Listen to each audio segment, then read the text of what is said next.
हिमालय की तलहटी में एक ऋषि अपनी कुटिया में रहते थे। वे पुराने भारतीय आयुर्वेद और योग के विशेषज्ञ थे। लोग दूर दूर से अपना इलाज कराने आते थे। ऋषि आयुर्वेदिक पद्धति और योग से बीमारियों का इलाज करते थे और अधिकतर रोगियों के रोग जड़ से खत्म कर देते हैं। ऐसे ही एक दिन ऋषि के आश्रम में एक व्यक्ति आता है और कहता है कि मुनिवर, मैं पास के गांव का जमींदार हूं। मेरी नौकरी ऐसी है कि ज्यादा शारीरिक श्रम न करने के कारण मुझे दिन भर ज्यादातर बैठे रहना पड़ता है। मेरा मोटापा बढ़ गया है और मेरे शरीर में सभी प्रकार की बीमारियों ने घर कर लिया है। मेरे पास घर पर खाने के लिए स्वादिष्ट भोजन है, लेकिन मैं उन्हें खा नहीं पाता हूं। अब मेरा मोटापा इतना बढ़ गया है कि मुझे उठने बैठने में भी परेशानी होती है। तो क्या आप मुझे कोई ऐसा तरीका बता सकते हैं जिससे मैं बिना मेहनत किए भी अपने शरीर को स्वस्थ रख सकूं और इन सभी बीमारियों से छुटकारा पा सकूं? ऋषि ने कहा कि ऐसा भी एक तरीका है। इसके लिए आपको सबसे पहले अपने शरीर में जमा गंदगी को बाहर निकालना होगा, और जैसे जैसे आपके शरीर से गंदगी बाहर निकलेगी और आपका शरीर अंदर से साफ हो जाएगा तो आपका वजन अपने आप कम होने लगेगा, त्वचा साफ हो जाएगी और आप खुद को पहले से ज्यादा ऊर्जावान महसूस करेंगे। सबसे पहले तो आप यह समझ लें कि जब हम कुछ खाते हैं तो जब वह हमारे शरीर के अंदर जाता है तो उसका क्या होता है। सबसे पहले भोजन हमारे पेट में जाता है, जहां वह टूट जाता है। फिर हमारी छोटी आंत में जाता है, जहां से हमारा शरीर भोजन के आवश्यक तत्वों को अवशोषित करता है। फिर बड़ी आंत के माध्यम से यह मल के रूप में शरीर से बाहर निकल जाता है। लेकिन क्या हर प्रकार के भोजन को चक्र पूरा करने में समान समय लग सकता है? किसी भी फल को हमारे पेट में लगभग 3 घंटे, छोटी आंत में 1 घंटा और बड़ी आंत में 1 घंटा लगता है। सब्जियों को इसी अनुपात में 6 घंटे लगते हैं और गढ़ वाले अनाज जैसे गेहूं, चावल और दालों से बने उत्पाद को इस चक्र को पूरा करने में लगभग 18 घंटे लगते हैं। अर्थात जिस भोजन में पानी जितना कम होगा, उस भोजन को शरीर से निकलने में उतना ही अधिक समय लगेगा। जमींदार ने कहा, मुनिवर, जैसा कि आपने कहा था कि शरीर से अनाज को पूरी तरह से खत्म करने में 18 घंटे लगते हैं, लेकिन मैं दिन में 3 से 4 बार अनाज खाता हूं, ऋषि ने कहा। यह वह जगह है जहां आप गलती कर रहे हैं। पिछला भोजन पच नहीं पाता है और आप अधिक डाल देते हैं। परिणाम स्वरूप पिछला भोजन पूरी तरह से अपशिष्ट के रूप में बाहर नहीं निकलता है। यह अंदर सड़ता रहता है और फंगस और कीड़े पैदा करता है। साधु ने मकान मालिक की ओर देखा और कहा कि आपने लोगों के पेट में कीड़े होने के बारे में सुना होगा कि ये कीड़े कहां से आते हैं। वे कीड़े इस आधे पचे और सड़े हुए भोजन से पैदा होते हैं जो हमारी आंतों में चिपक जाते हैं। यह जरूरी नहीं है कि आपने कल जो खाना खाया वह आपकी आंतों में गंदगी के रूप में फंस गया हो सकता है कि 1 साल पहले खाए गए भोजन का कुछ हिस्सा अभी भी आपकी आंतों में गंदगी के रूप में फंसा हो। कुछ भी हम प्रकृति से सीधे नहीं प्राप्त कर सकते हैं। इसे पचाना और बाहर निकालना शरीर के लिए बहुत मुश्किल होता है और फिर ऐसा भोजन हमारी आंतों में चिपक जाता है और एक मोटी परत बना लेता है।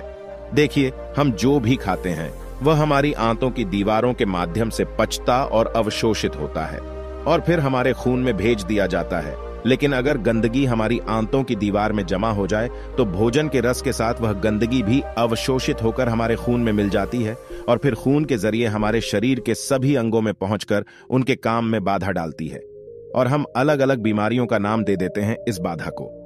अगर यह गंदगी हमारी त्वचा की परतों के बीच जमा हो जाए तो हम कहते हैं कि यह मुहासे या त्वचा रोग है। यदि यह गंदगी गांठ बन गई है, हमारी किडनी या पेट के किसी हिस्से में जमा हो जाती है, तो इसे हम कैलकुलस मोटापा कहते हैं। इसी तरह अगर आपको वजन कम करना है तो इस गंदगी को शरीर से निकालना होगा। अगर यह गंदगी हमारी आंतों में बहुत मोटी परत बना लेती है तो इसे हम कब्ज कहते हैं और कब्ज ही सभी बीमारियों की जड़ है। इसी तरह जब यह गंदगी हमारी श्वास नली में जमा हो जाती है, फिर हम इसे अस्थमा कहते हैं। तो असल में कहने का मतलब यह है कि यह गंदगी ही हमारे शरीर की सभी बीमारियों की जड़ है और अगर हम इस गंदगी को शरीर से बाहर निकाल दें तो हम अपनी सभी बीमारियों से छुटकारा पा सकते हैं, क्योंकि जो शरीर अंदर से साफ है उसे कोई बीमारी नहीं हो सकती है। ऋषि ने अपने शरीर की ओर इशारा करते हुए कहा, हमारा यह शरीर एक आदर्श डिजाइन और प्रकृति का एक अनमोल उपहार है। कुछ समय बाद हम अपने शरीर को मां प्रकृति को लौटा देंगे। इसलिए हम सभी की जिम्मेदारी है कि जब तक हमारे पास यह शरीर है हम इसे स्वच्छ और स्वस्थ रखें और इसे वैसे ही वापस दें जैसे मां प्रकृति ने हमें दिया है। वैसे दोस्तों, शरीर के साथ साथ मन को भी स्वस्थ रखना उतना ही जरूरी है। ऋषि ने आगे कहा, कि मनुष्य लाखों वर्षों से प्राकृतिक पदार्थों को सीधे खा रहा है। यही कारण है कि मानव पाचन तंत्र भी उसी के अनुसार विकसित हुआ है। यानी हमारा शरीर कच्चे प्राकृतिक पदार्थों के लिए बना है, लेकिन अपने स्वाद के चक्कर में हमने इसमें ढेर सारी गंदगी डालनी शुरू कर दी है। तो आपका पहला काम इस गंदगी को शरीर से बाहर निकालना है। और फिर दूसरी बात यह है कि इसमें सही खाना डाला जाए। लेकिन मकान मालिक ने कहा, लेकिन मुनिवर ने शरीर से गंदगी कैसे बाहर निकाली जाए? ऋषि ने कहा कि इसके लिए सबसे पहले तुम्हें दिन में 16 घंटे का उपवास करना होगा। ऋषि ने जमींदार की ओर देखा और कहा कि 16 घंटे के उपवास का नाम सुनकर डरो मत, आप इसे बहुत आसानी से कर सकते हैं। देखिए, वह शक्ति जो हमारे शरीर के अंदर से गंदगी को बाहर निकालती है, वजन कम करेगी, बीमारी को ठीक करेगी, वह हमारे अंदर है, वह किसी दवा या दवा में नहीं है। और उपवास करके हम उस शक्ति को अपना काम करने के लिए समय देते हैं। देखो, जब किसी आदमी की हड्डी टूट जाती है तो हम उस हड्डी को आराम देने के लिए बाहर से बांध देते हैं ताकि हड्डी अपनी जगह पर रहे, और कुछ दिनों के बाद वह हड्डी अपने आप जुड़ जाती है। ऐसा नहीं था कि हमने उस हड्डी को जोड़ने के लिए उस हड्डी पर कोई दवा लगाई थी। फिर उस हड्डी को किसने जोड़ा? यह हमारे भीतर की जीवन शक्ति को जोड़ती है। यह जीवन शक्ति बहुत मजबूत है। कल्पना कीजिए कि यदि यह जीवन शक्ति हमारी हड्डियों को जोड़ सकती है, तो क्या यह हमारे अंदर की गंदगी को बाहर नहीं निकाल सकती है? क्या यह पत्थर को नहीं तोड़ सकती है? निश्चित रूप से यह तब कर सकती है जब जीवन शक्ति ने अपना काम करना शुरू कर दिया है। तो यह किसी भी बीमारी को ठीक कर सकता है, चाहे बीमारी कहीं भी हो और कितनी भी पुरानी हो। सबसे पहले आप यह समझ लें कि जीवन शक्ति कैसे काम करती है। जीवन शक्ति एक समय में एक ही काम अच्छे तरीके से कर सकती है, या तो भोजन पचाने का काम, या आंतरिक मरम्मत का काम, या शरीर का उपचार। लेकिन दुर्भाग्य से ज्यादातर लोग हर समय खाते रहते हैं और इस जीवन शक्ति को अपना दूसरा काम करने के लिए समय नहीं देते, क्योंकि जैसे ही भोजन हमारे अंदर जाता है, जीवन शक्ति उस भोजन को पचाना शुरू कर देती है। हमने सुबह नाश्ता किया, जीवन शक्ति इसे ठीक से पचा नहीं पाती और हमने दोपहर का खाना खा लिया, वह भी पचता नहीं, और हमने शाम को फिर खा लिया, वह भी नहीं पचता, और हमने रात का खाना खा लिया। इस प्रकार प्राण शक्ति 24 घंटे 7 दिन रात भोजन पचाने में लगी रहती है। उसे कभी भी शरीर की बीमारियों को ठीक करने और शरीर में जमी गंदगी को बाहर निकालने का मौका नहीं मिलना चाहिए। इसलिए यदि हम चाहते हैं कि जीवन शक्ति हमारे शरीर पर अपना कार्य करे, तो हमें उसे प्रतिदिन कुछ समय के लिए भोजन पचाने के कार्य से मुक्त रखना होगा। और हम 16 घंटे का उपवास करके ऐसा कर सकते हैं। अगर आप रात का खाना 8 बजे खाते हैं तो कोशिश करें कि 12 बजे तक कुछ भी ना खाएं। यदि आप 12 बजे तक भूखे नहीं रह सकते हैं तो आप अपने सुबह के नाश्ते में थोड़ा सा जूस या नारियल पानी ले सकते हैं। यदि आपका काम ऐसा है कि आपको 12 बजे से पहले खाना खाना है, तो आप जल्दी से डिनर कर सकते हैं, जैसे कि शाम को 6 बजे। फिर आप अपना खाना सुबह 10 बजे के बाद खा सकते हैं। आपने सुना होगा कि हमारे पूर्वज सूरज डूबने से पहले अपना डिनर कर लेते थे। वैसे वे ऐसा इसलिए करते थे ताकि भोजन पचाने के बाद जीवन शक्ति को शरीर को स्वस्थ करने के लिए भी कुछ समय मिल सके। मान लीजिए कि आपने शाम को 6 बजे अपना भोजन कर लिया है, और यदि आपका भोजन हल्का है तो वह रात 2 बजे तक आसानी से पच जाएगा। उसके बाद 2 बजे से सुबह 10 बजे तक, यानी 8 घंटे का समय जीवन शक्ति के लिए मुफ्त होगा।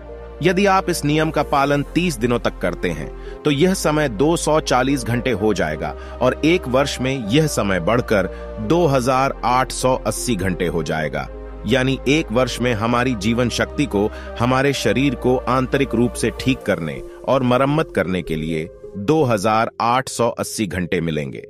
इस 2880 घंटों में जीवन शक्ति हमारी आंतों में जमा गंदगी को बाहर निकालेगी, पथरी को तोड़ेगी और खून को साफ करेगी, और श्वास नली में जमा गंदगी को बाहर निकालेगी।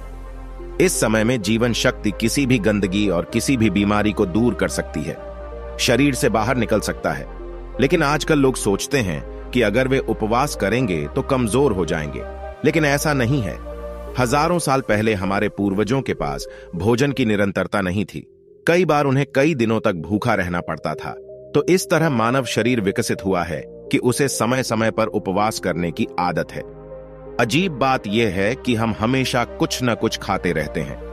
हमारे कुछ बौद्धिक पूर्वजों ने इस बात को समझा कि अगर किसी व्यक्ति को उपवास करने के लिए कहा जाए तो वह नहीं करेगा, इसीलिए उन्होंने उपवास को जोड़ा है हमारे धर्म और रीति रिवाजों के साथ, ताकि लोग समय समय पर उपवास रखें। उपवास के दौरान हमारी जीवन शक्ति शरीर के हर हिस्से तक पहुंचती है।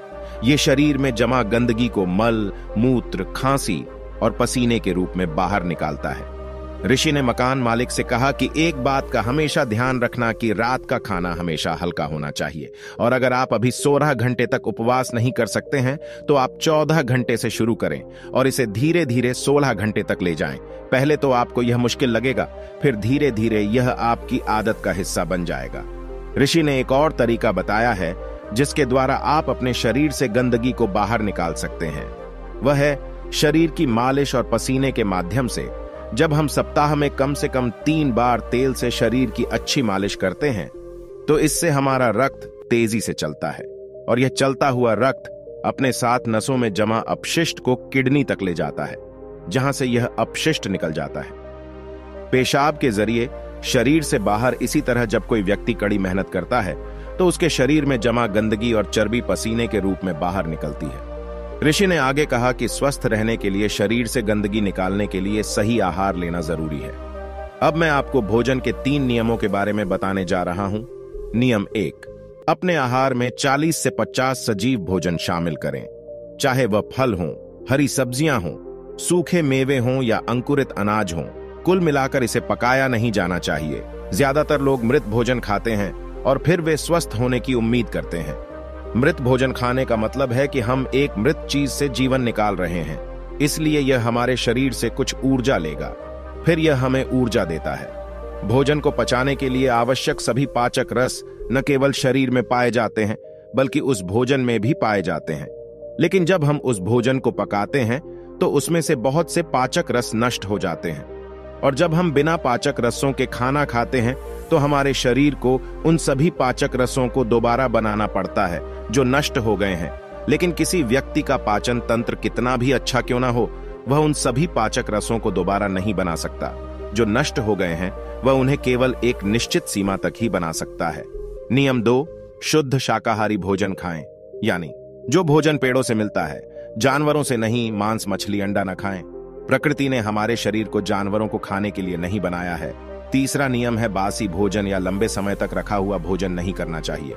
17वें अध्याय के 10वें श्लोक में भगवान श्री कृष्ण कहते हैं कि जो भोजन पकाया जाए उसे पकने के 3 घंटे के भीतर ही खा लेना चाहिए, क्योंकि 3 घंटे के बाद वह भोजन तामसिक हो जाता है और उसमें से जीवन समाप्त होने लगता है। इसीलिए भारतीय यौगिक संस्कृति में पके हुए भोजन को 3 घंटे से अधिक समय तक रखा जाए तो उसे नहीं खाया जाता है।